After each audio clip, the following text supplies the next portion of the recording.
I've read something you love so much it consumed your life, something that helped define who you were and something that set you apart and made you unique. I have always felt that about gymnastics, and it's my passion. I realized that I was able to use my experiences as a gymnast as well as a coach to make myself a better person and become a better coach. For the most part, I have just participated and coached, but in participating, I learned a lot through both being in a park and rec program as well as my high school's gymnastics team. In the park and rec program, they taught us unity as well as practice, and both of them are pretty self-explanatory, but very, very important for being a successful gymnast as well as a person. On the team, I learned the importance of unity in that we were from two different schools competing together. We had to come together to actually be a team, as well as leadership and motivation through being the captain my junior year.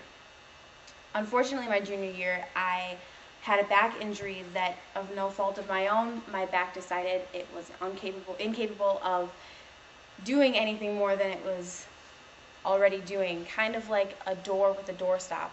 It hits a certain point and it won't go any further.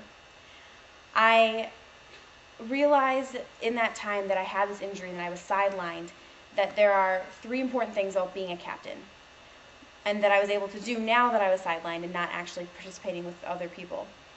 I learned the roles of supporter, friend, and encourager. These three things are very important to a captain, but a lot easier when you don't have to be working side by side, but observing, which is another thing I learned. I learned how to be observant, and it helped me later as a coach because then I was able to look at the routines and see what the girls should fix and how to improve on their gymnastics abilities. Lastly, I taught the important concept of limits, psychological, physical, as well as emotional. I saw my own limits as well as being able to recognize others and help them overcome them, or just recognize them and then not push them.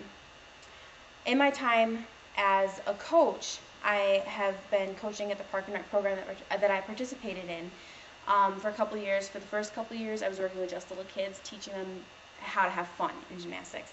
And it's been absolutely amazing. And I was able to learn how to be a teacher rather than an instructor. Also, as now that I'm coaching a team, I have the opportunity to teach the girls through relating in three main ways. Experience, fears, and accomplishment. Every gymnast deals with them, and now that I have been a gymnast, I'm a much better coach. I also get to get excited with them, sorry. I also teach and learn a lot through encouragement, team building, and acceptance. And to be have a good coach-gymnast relationship, I've learned that three main things are being relatable, understanding, and how to be a friend. Overall, I'd say that three words that best describe being a coach and being a gymnast are dedication, discipline, and determination. And all those things have helped me become a better coach and a better gymnast, even though I don't participate anymore. And the way that the cliche has always gone, and that I definitely live up to this, is those who can't do,